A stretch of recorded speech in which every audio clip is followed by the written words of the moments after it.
ada tim kesehatan satu orang. Jadi mereka lah yang bertugas memeriksa lansia, menjaga umat di dalam gereja. Kalau saya yang pingsan, segera dibawa ke klinik di bawah basement itu. Bisa juga katekis penyuluh agama itu melakukan pendampingan pergerakan rohani yang sekarang baru didirikan untuk kedukaan dan kematian Santo Lazarus. Ketika Mbak meninggal di sana semua, mulai dari pemulasaran jenazah, doa-doa, pemakaman, penguburan dan lain seterusnya itu ada. Tidak identik ya, hanya edukasi KTGC di mana kita memiliki peluang kesempatan untuk dedikasi dan bakti diri dalam hidup manusia. Menurut saya seorang katekis penyuluh agama itu juga boleh melakukan pendampingan secara aktif dalam kelompok kategori dan tugas liturgi. Ada kelompok tugas liturgi itu tugas misdinar. Tugas misdinar itu bukan kategorial sebenarnya. Dia tugas liturgi sama dengan pemazmur, sama dengan lektor. Hanya karena jumlahnya banyak, dikoordinir, ada ketuanya, ada wakil sekretaris bendahara, ada pendampingnya, seolah-olah mereka kategorial khusus. Tidak, itu memang kategorial, tapi tugas liturgi, bukan kategori usia. Kelompok pemazmur, itu ada penyuluh agama yang dimana-mana aktif melatih kor. Kalau di MPD itu ada kelompok Santa Teresa, Santa Lucia, Santa Cecilia, Gebara. Juga menurut saya bolehlah katekis penyuluh agama itu. Malah di sini dia mendapatkan privilege khusus untuk berkhotbah, mengajar, baik mengajar persiapan sakramen maupun juga berkhotbah di dalam ibadah sakramen dan juga membagikan komunitas. Minister ekstraordinari itu lawan dari minister ekstraordinari, uskup imam diakon. Tapi karena keperluan gereja menurut demikian dan manfaat menganjurkan demikian, bahwa diperlukan keterlibatan apa? Baguslah yang berkhotbah itu sebenarnya katekis dan guru-guru agama, karena basisnya udah ada. Daripada apa dia lalu dipaksa menjadi prodiakon. Ini juga satu kesempatan. Dan setiap dia turun ke kubur, kakak, kalimat, itu kan bahan-bahannya itu bisa dijadikan laporan untuk seorang penyuluh. Ada katekis atau penyuluh yang prodiakon yang coba kata. Ada di antara bapak ibu yang menjadi pengurus lingkungan, coba kata. Nah, kan itu kan pengurus kasih. Ada bapak ibu yang masuk dalam kelompok kor, dalam satu kelompok kor aktif di paroki. Ada bapak ibu yang mitra pastor paroki di DPD.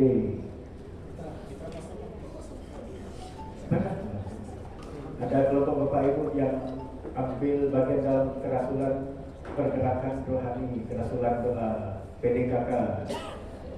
Ada satu. Legio Maria, perwira Legio Maria, anggota biasa, anggota auxiliar. Ada bapak ibu kerahiman ilahi, anggota devosan terhadap sakramen Maha Kudus.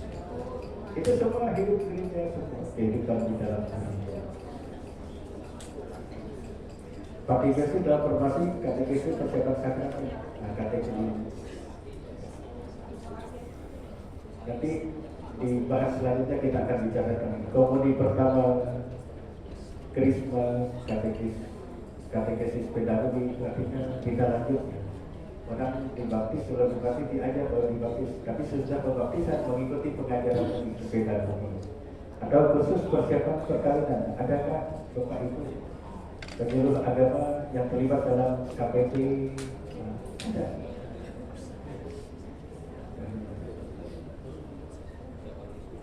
Di MRPD itu yang membuat saya kewalahan. Ada orang-orang tertentu yang tugasnya itu dia ambil banyak sekali. Dia benar-benar keaktifannya itu menurut saya agak aneh. Yang saya takutkan dia menelantarkan keluarganya. pengurus lingkungan, kalau pertemuan ada dia pengurus lingkungan. Kalau Bapak di sini, iya pastor saya kan dipilih juga. Lalu di Santa Monica ada juga dia. Itu kok ada di sini. Ya suami saya kan tidak ada. Lalu di Legio Maria ada juga dia. Perwira. Di Santa Monica, di Santa Francisco ada juga dia. Tidak capek-capek dia itu. Malah kita yang capek lihatnya. Keaktifan itu kan partisipasi dalam hidup manusia dalam keadaan keseringan yang tetap dan terus menerus sama ada di sini ada di sana ada di sini. Yang saya katakan benarkah ini pelayanan atau pelatihan?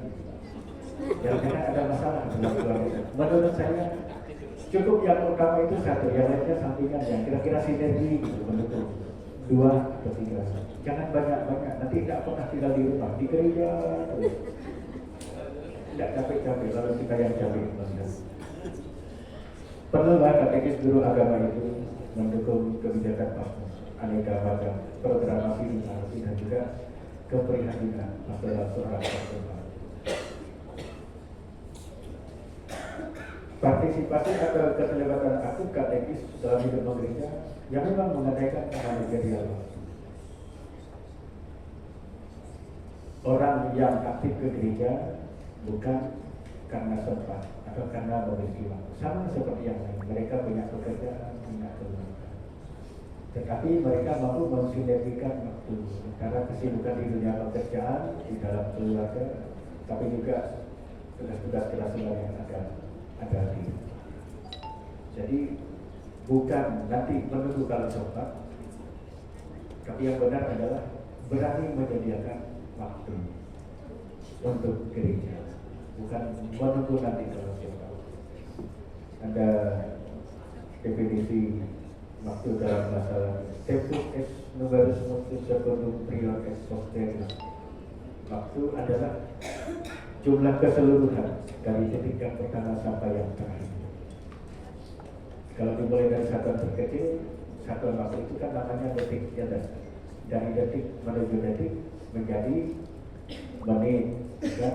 Dari menit menuju menit menjadi jam, dari jam menuju jam terakhir menjadi hari, dari hari menuju hari menjadi terserahlah saya mau bulan, ialah minggu, dari minggu ke minggu menjadi bulan, dari bulan ke bulan menjadi tahun, dari tahun ke tahun menjadi abad, dari abad ke abad menjadi abad-abad. Abad itu kan abad bahasanya. Setelah kita hidup dalam perjalanan pada 53 bagian dilakukan sekarang dan sekarang. Tapi tidak ada orang yang sempat sejauh ini. Tapi harus berani menyediakan waktu.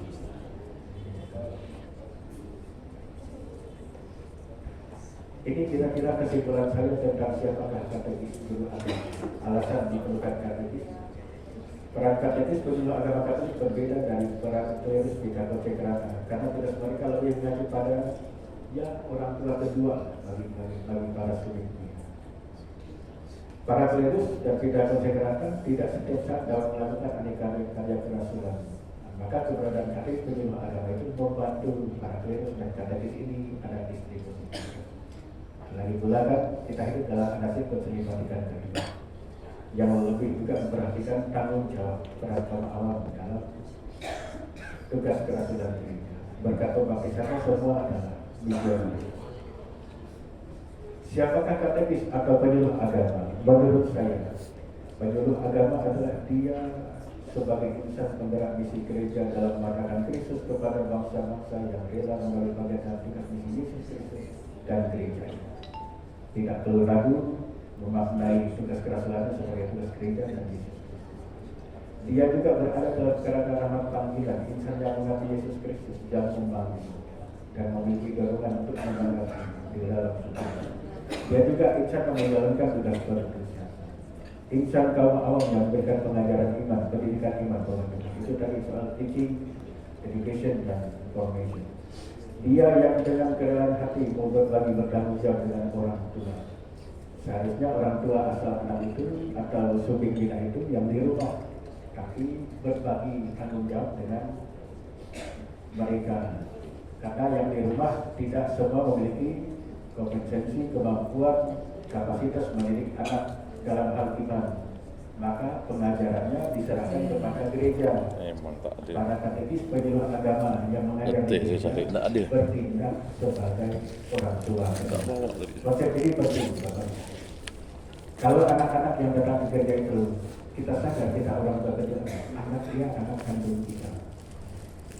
Meskipun anak kandungnya, bapak kandungnya yang di rumah. Kita sekarang menjadi bapak kandungnya yang di rumah, ibu kandungnya yang di rumah. Maka berikanlah pendidikan yang dasar dalam hal pendampingan iman dan iman.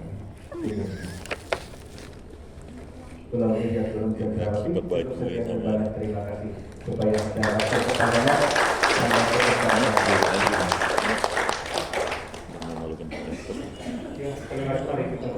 Biar kau juara satu. Berapa suruh nanya? Bapak Ibu, saya pesan dengan apa yang disampaikan Pastor soal bagaimana kita mensinergikan antara kesibukan pekerjaan kita dan juga dengan tugas pelayanan di gereja ataupun sebagai kerasulanawat. Ya karena terkadang ya dengan berbagai alasan soal ya saya tidak bisa terlibat dalam kehidupan gereja atau di gereja, pelayanan di gereja karena saya tidak punya waktu. Nah ini adalah alasan klasik yang seringkali ya terungkapkan oleh saya pribadi atau mungkin juga ya saya tidak tahu apakah Bapak Ibu juga. Ya terkait dengan apa yang disampaikan oleh Pastor tadi mungkin ada ada pertanyaan atau ada yang mau minta di penjelasan, kami persilakan 3 orang. Pertama Pak, oke, nama dan juga asal kabupaten. Yang di sebelah kanan saya ada di baris yang kedua. Terus satu lagi ada? Oh iya ada.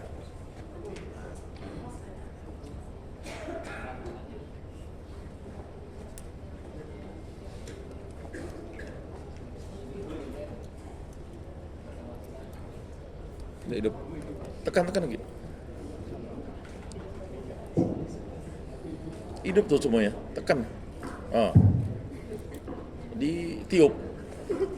Si Jo nih memang ambil lah Jo. Tugas kau nih Jo.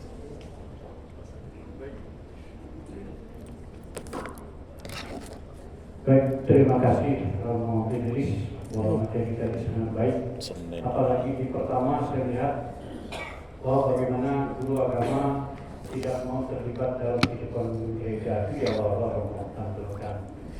Nah, di pikiran saya tadi itu ada trik atau tip bagaimana biar mereka bisa aktif dalam hidup gereja termasuk guru agama.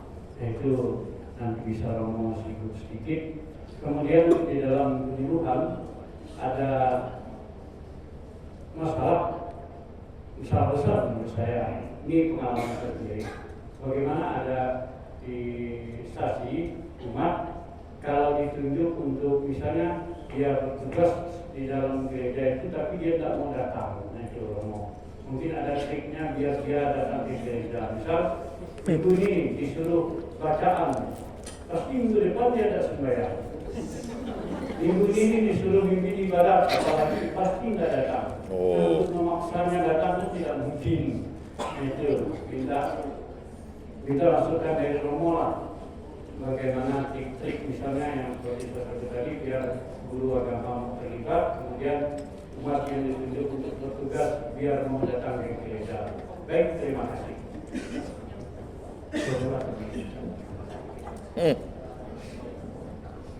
Senin nih memang. Saya tidak memiliki pilihan. Dan kenapa umat beriman tidak mau terlibat? Entah dia guru agama atau apa. Dan karena setiap orang punya kebebasan. Tapi dari sampel wilayah Pontianak Raya, ketika seksi KTKC, DPP, seluruh paroki mengadakan serana sehat, ada tugas-tugas tertentu yang mereka pasang di dalam keadaan sebagai beban. Kurangnya bahan-bahan yang diberikan gereja yang praktis untuk pelaksanaan tugas pengajaran mereka. Berarti saya sebagai pastor paroki harus menyediakan buku-buku katekesi yang lengkap atau sekurang-kurangnya memberikan alternatif bagi mereka mana yang lebih mudah enak disampaikan. Mereka juga tidak memiliki orientasi yang jelas pada apa persis yang harus diberikan. Artinya gereja perlu memberikan pedoman, bukan pokoknya kamu sesi katekesi ya, itu ada sana. Kalau kebetulan mereka itu karismatik, bahan ngajarnya ceritanya Roh Kudus dan pengusiran setan terus. Padahal yang diajar ini anak-anak calon baptis masih kecil-kecil gitu. Kesaksian tentang penyembuhan. Kalau yang mengajar ini adalah anggota Legio Maria, diajaknya pesan terus anak-anak itu memperkenalkan doa Salam Maria dan seterusnya. Tapi mau bertindak di luar dari apa yang mereka hidupi selama ini tidak berani.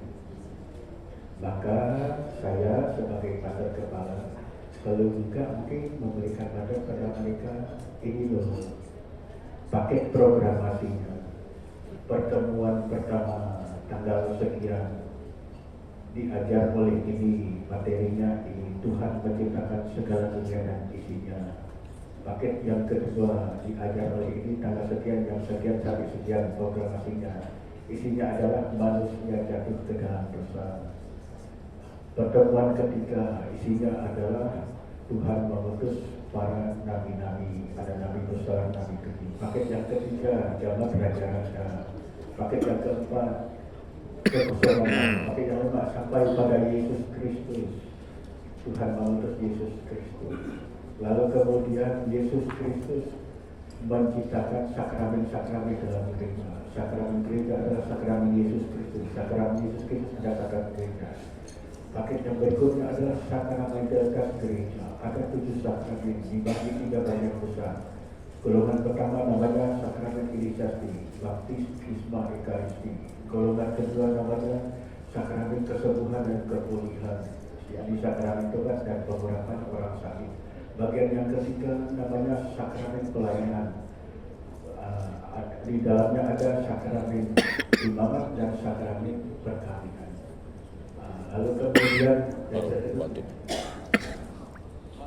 jadi perlu diverifikasi menurut saya kenapa anggaran rupanya ada beban. Oh kalau begitu ini solusi.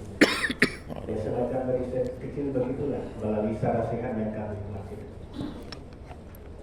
Apakah yang ada masuk trik dikasih gaji atau dikasih apa? Saya tidak pernah memberikan pada penyuluh agama. Atau trik diajak turne dia itu diajak makan ayam kampung setiap kali itu supaya senang. Saya juga tidak pernah melakukan seperti itu, tapi menyediakan bahan.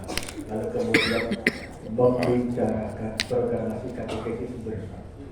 Ini ada komunitas bahannya harus ini. Sebenarnya ini juga saya sebagai imam untuk menjadi perpanjangan untuk program pertama evangelisasi. Tapi tidak selalu saya punya kesempatan. Maka ada distribusi tugas kepada para katekis penyuluh agama. Menurut saya terlalu juga kalau setiap kali ada proses katekesis imam tidak terlibat. Sekurang-kurangnya 2/3 dari keseluruhan itu imam yang memberikan. Sekurang-kurangnya baru suster, katekis dan lain-lain. Itu baru jadi misi bersama. Tapi kalau imam itu hanya asal kamu aja berapa kali masuk terserah kamu. Bahannya pastor, terserah pokoknya disiapkan mereka. Nanti saya datang menggunakan simulasi juga. Ada datang menggunakan sakaran dalam rangka Kristen. Saya adalah pengajar utama, pelayan ordinari. Saya harus. Jadi begitu juga. Sama halnya hal yang Anda tanyakan yang kedua itu, saya tidak tahu persis bagaimana mengajar orang supaya mau kalau ketika diumumkan dia tugas lektor atau tugas pendidikan. Sekali kasih tugas minggu ini, minggu depan dia tidak datang ke gereja. Mungkin bukan hanya tidak datang, hari ini dikasih tugas, minggu depan dia pindah agama. Takut sekali dengan tugas itu. Cobalah diberikan. Kacau tuh. Tapi menurut saya perlu mungkin juga dikelompokkan tugas liturgi itu sehingga di dalamnya ada pembinaan. Selain mengenai kecakapan, keahlian, mental seseorang juga disiapkan hal-hal teknis. Kelompok bisnisnya bisa. Kalau orang ditunjuk begitu saja dan bahkan dia lagi, mungkin mau dia tapi masuk sakit sini nah pucat muka. Mulai lalu pembukaan perarakan dah terkecil. Karena memang pada ini tidak ada dipaksa supaya melayani. Ya perlulah dikelompokkan. Saya ini memang kok tak bisa. Intinya Saya awasi tugas saya. sama lah tugas sebagai ketua lingkungan. Kalau dari kalau tidak disiapkan mental seseorang atau ditunjuk sembarang orang, bahkan mempersekusi Orang memaksa beriman, orang lain yang tidak mau. catatan hijau. Lalu kemudian kalau dia salah menjadi bahan alokat kita Pakai dan baju. seterusnya. Siapa yang siap kalau disuruh tiba-tiba? Saya kira yang sering terjadi di kampung orang dituduh begitu saja, tapi tidak pernah didampingi siapa yang mendampingi, siapa yang melatihnya, itu yang buat dia tidak. Tapi apa masalahnya dan bagaimana kita saya tidak tahu. Hanya berabang-abang.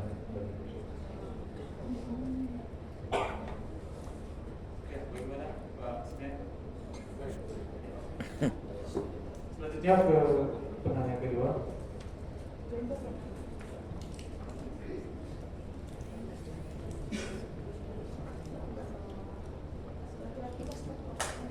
Tadi saya mengharapkan kau jujur, senatan dari kota Pontianak. Saya jangan, kalau saya nanya nanti saya bertanya, kamu menjawab ya.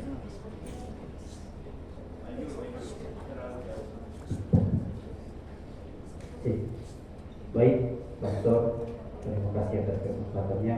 Dia bisa memberikan kesempatan untuk bertanya. Tetapi dalam hal ini bukan bertanya, hanya semacam ucapan terima kasih dan memohon juga izin intinya. Perkenalkan Pastor, saya Heri dari Paroki Santo Yesus Karangan. Pertama-tama mari kita berikan tepuk tangan untuk Tuhan kita Yesus Kristus.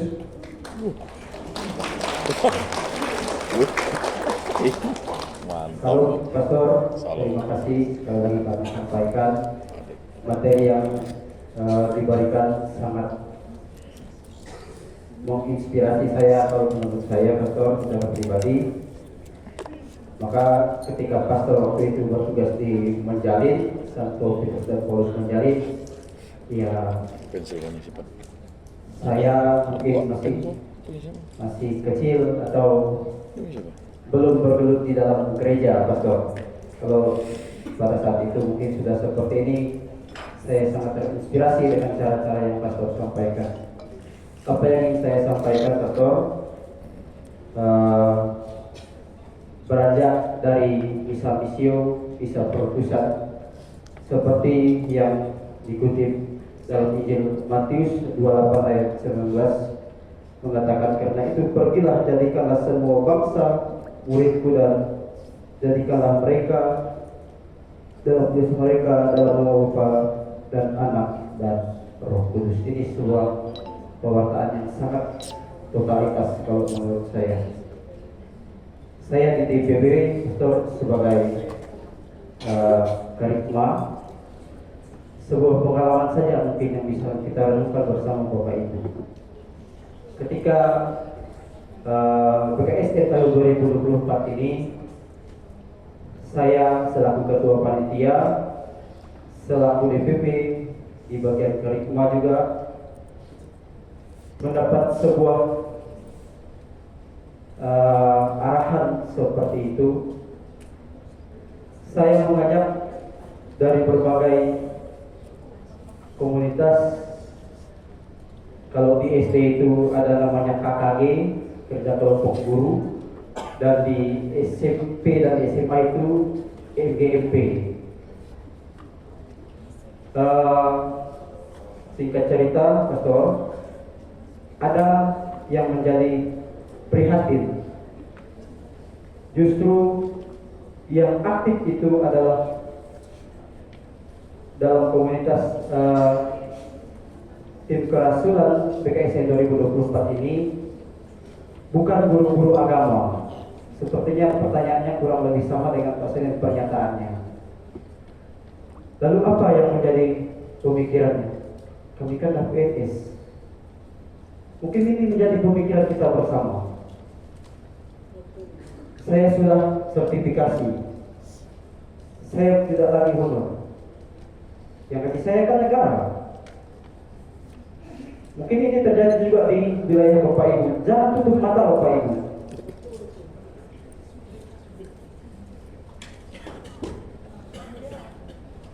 Ini yang menjadi prihatin, sangat-sangat prihatin, Pastor. Jadi yang ingin saya sampaikan,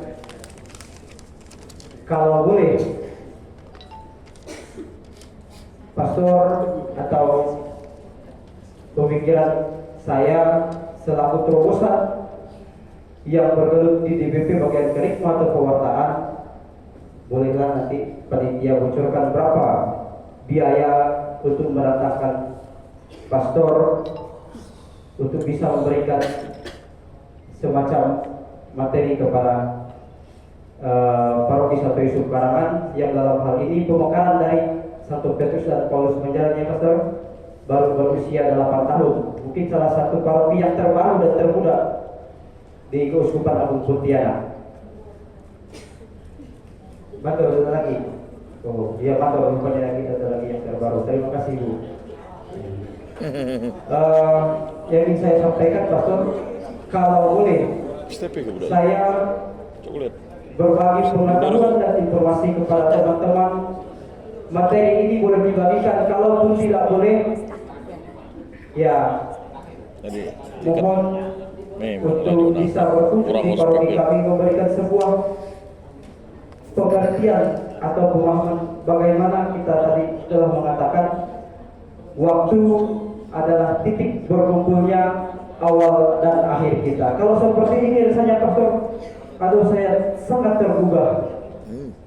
Ketika ikut EKM, saya berbicara kepada Pastor Apolinus, Pastor, saya ini di paroki sebagai ketua DPP, di stasi sebagai pemimpin umat, kemudian sebagai penyuluh, kemudian sebagai honorer guru agama dan sebagainya. Ketua OFK juga. Lengkap. Sangat luar biasa. Tapi apa yang saya katakan? Dengar Jo. Bersyukurlah. Dia belum Saya kawin ini juga. rasanya luar Ketua biasa. OMK. Pastor. Luar biasa. Saya cerita ini Mana, Pak? ketika saya tamat SMA, Pastor, karena saya itu bersekolah di persekolahan Katolik Santo Benedictus Bahumat. Saya sangat terinspirasi pada saat itu untuk masuk sebagai Seminari. pastor. Oh. Sebagai pastor di seminari. Tapi Apa boleh buat? karena tidak mendapatkan restu dari seorang ibu, Oh. lalu ibu saya pernah mengatakan, boleh menjadi nanti kamu kalau sudah berkeluarga menjadi pengurus umat atau dan sebagainya atau guru agama. Ketika saya selesai wisuda misa misio di katedral, saya teringat memang kata ibu, doa ibu adalah doa yang paling besar, Bapak Ibu. Dan puji Tuhan, saya tidak menjadi pastor, mungkin saya masih mendapat kesempatan. Memang dalam pikiran saya, Pastor, pada saat itu saya ketika adik saya sudah selesai, karena memang saya membantu orang tua dalam pembiayaan kuliah adik saya, sekiranya memang Tuhan masih berkehendak, saya bersedia untuk menjadi pelayan Tuhan. Luar biasa. Dan yang menjadi pemikiran kita bersama, apa yang itu tadi saya Pastor katakan, saya mau mengubah sudut pandang guru agama ini dulu. Mereka lupa, seakan-akan lupa, Pastor, bahwa mereka adalah orang yang sangat luar biasa, seharusnya bisa bekerja di sekolah, di gereja, dan di rumah. Nah, itu yang menjadi pemikiran saya, Pastor. Maka dalam gurauan saya tadi, bolehlah kata Ketua Panitia membocorkan berapa biaya untuk mendatangkan pastor di paroki kami. Kalaupun tidak, izinkan saya untuk menyampaikan informasi atau semacam KTKC, karena kami membuat tim kerasulan. Saya sangat salut dengan paroki Menjalin pada saat ini. Paroki Menjalin itu tidak mengadakan yang namanya penyuluh. Angkat tangan kalau yang ada dari Menjalin. Tidak ada. Paroki Menjalin satu-satunya mungkin yang saya ketahui yang tidak mengadakan penyuluh. Sayang. Karena mereka langsung pelayanan. Sangat luar biasa sekali. Jangan. Terinspirasi juga dari Pastor Apolinus yang pada saat itu ketika dia masih bertugas di Seribu, luar biasa sekali melihat pewartaan itu. Maka itu yang ingin saya sampaikan, Pastor. Terima kasih atas waktu yang sangat berharga ini. Semoga kami semua yang hadir di sini bukan hanya meminta tanda tangan pastor di paroki sebagai seorang penyuluh, tetapi benar-benar menjadi seorang pelayan yang baik bagi Tuhan. Terima kasih, Pastor.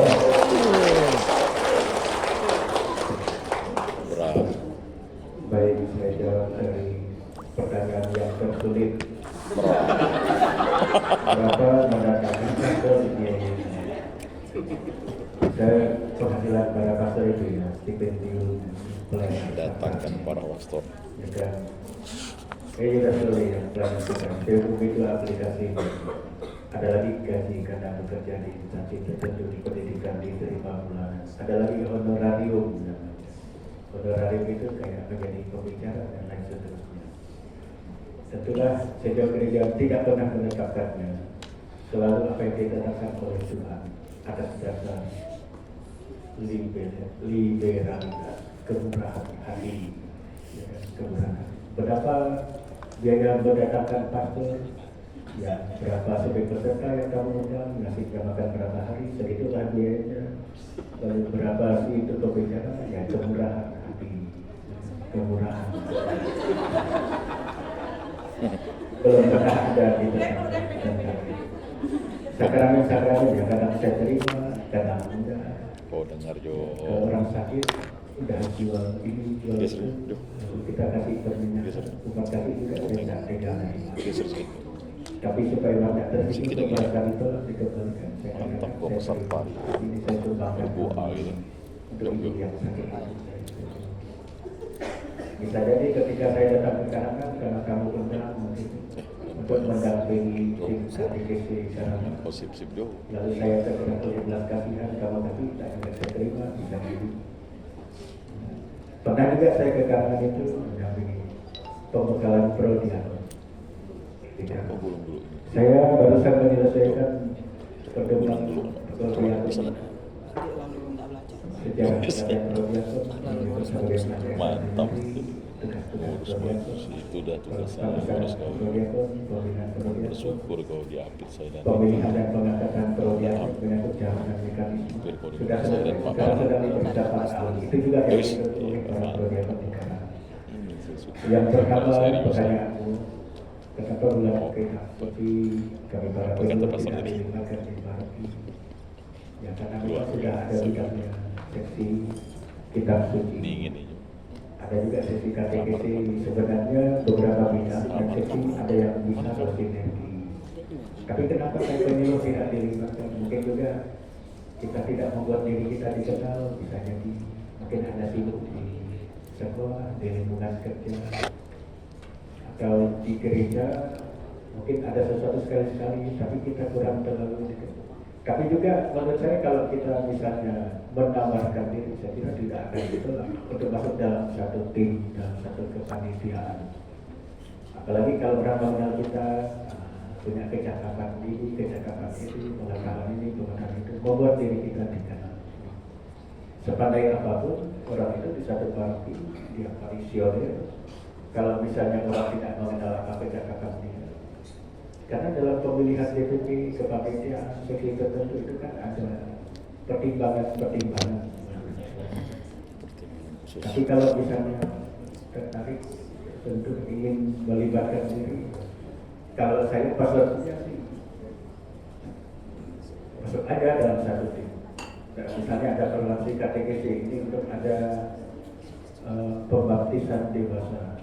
Berapa kali masuk? Jangan lama-lama, 20 kali pertemuan cukup. Dulu sampai 1 tahun 2 tahun karena jarak orang ketemu pastor guru agama. Tapi sekarang kan bahan banyak. Yang penting materi yang disampaikan cukup. 20 kali pertemuan itu berapa lama sih? 5 bulan, 1 bulan kan 4 minggu, 4 kali 5, 2 minggu. Bisa. Ya, buatlah diri Anda dikenal dan kenali juga apa. Tunjukkan juga kita memiliki kecakapan ini dalam mendampingi akan menghadapi. Baik, begitu singkat. Terkait dengan ya mohon maaf, guru agama Katolik PNS yang sudah mendapatkan tunjangan profesi, lalu kemudian tidak lagi begitu terlibat dalam kehidupan gereja, itu juga yang menjadi apa namanya keprihatinan dari siapa namanya? Pak Heri, Pak. Oh, Pak Heri. Nah, itu menjadi keprihatinannya. Yang seharusnya yang diharapkan adalah sebagai guru agama Katolik PNS itu diharapkan untuk terlibat dalam kehidupan gereja, kemudian justru kurang aktif. Nah, itu juga menjadi keprihatinan. Yang di sebelah kiri saya, Pak, sebentar Pak, mau nyambung itu yang Bapak omong tadi itu soal guru-guru agama Katolik, karena pengalaman saya di paroki kami itu memang rata-rata para pegawai PNS itu tidak terlibat sama sekali di gereja. Ini maksudnya kita mau cari solusi karena mereka yang PNS itu di bawah naungan Depak atau Henwil kan? Ya, apa? Artinya kan ada induk mereka. Kalau memang sudah seperti itu, apakah bisa misalnya yang Depak yang juga berurusan dengan pegawai-pegawai itu juga bisa punya solusi untuk para guru-guru yang sudah PNS tapi tidak terlibat dalam kehidupan gereja. Ini yang kami rasakan. Karena di tempat kami itu sampai-sampai anak murid itu yang ngajar itu bukan orang Katolik, yang ngajar itu Kristen dan Muslim. Ini maksudnya pengalaman di kampung-kampung seperti ini, karena mungkin solusinya dicari oleh pastor saja. Ada yang mungkin bisa, yaitu orang Depak atau yang juga mengurus para pegawai, khususnya untuk yang guru-guru agama Katolik. Karena betul di tempat kami itu sangat memprihatinkan. Bahkan di SD yang di kecamatan aja tidak ada guru agamanya. Ya, apalagi sekarang dengan aturan tidak lagi diangkat guru-guru honor, guru-guru yang baru untuk masuk honor itu makin mempersulit anak-anak kita di kampung-kampung atau stasi-stasi di SD-SD di kampung. Itu aja Pak.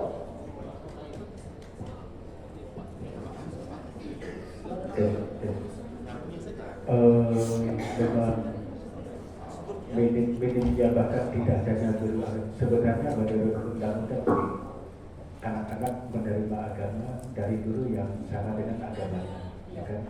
Guru agama yang mengajar juga harus memiliki agama apa yang dia ajar. itu kan berkaitan dengan kebebasan beragama Kojo, dan asasi manusia. syukur kojo. Undang-undang didasarkan pada itu. Udah jelas sebenarnya. Artinya Coba, tidak boleh yang tengah, yang tengah. anak Katolik diajar orang Islam, anak Katolik diajar agama Katolik oleh guru Protestan, tidak boleh. Tapi bagaimana guru agama yang PNS saya satu tidak ada, yang honorer juga, apalagi ada undang-undang baru kan tidak ada masalah yang saya kira di tempat-tempat tertentu itu perlu menjadi keprihatinan pastoral pastor paroki sekurang-kurangnya cerita. yang mengerjakan. Kalau ada Alang-alang di saya, setelah kita ada bertiga, di- nomor 1, 2, 3. dua atau tiga paroki. Akhirnya si Jo bisa Yang sebangku. mana dari paroki itu yang lebih Si dewasa, Jo sebangku dengan terutama saya bidang rupanya. katekisnya yang hidup. Paroki itu Padahal saya harus pikir dulu menjadi saya dong. project untuk menjadikan Ih. kurikulum agama Dan langsung dia saya jadi yang wali kota. yang diakui Wali oleh kota. sekolah. Jadi pelajaran agama diselenggarakan di paroki. Tuh. Khusus untuk pelajaran agama itu. Dan itulah yang sesuai dengan undang-undang. Kalau dinas tidak mampu menyediakan, harusnya setelah itu berterima kasih. Tapi sekarang itu juga saya pikirkan berkaitan dengan politik, berkaitan dengan politik. Dan untuk menentukan kepegawaian ini dalam rangka otonomi daerah dibakarkan banyak wilayah baru. Kalau ada pemekaran pasti diperlukan formasi pegawai. Kadang-kadang di instansi dinas tertentu di satu pemerintahan, kabupaten maupun kota, yang diperlukan paling 4 orang, yang melamar 4.000. Presentasi apa yang bisa dimasuki ini untuk menjadi PNS. Lalu kemudian ada alternatif honorer, tapi undang-undang yang baru ini saya dengar tidak akan ada lagi. Gereja lah yang harus menunjukkan keprihatinan pastor. Harus ada beberapa paroki berdekatan menjadi pilot project di mana anak itu sekolah lalu diberikan kurikulum pendidikan agama. Dan dinas harus mengizinkan itu. Karena anak Katolik harus menerima pelajaran agama Katolik dari guru Katolik. Tidak mungkin di antara 2 atau 3 paroki ini tidak ada guru agama sama sekali. Maka saya katakan ukurannya, strateginya, bidang katekisnya hidup itu paroki mana.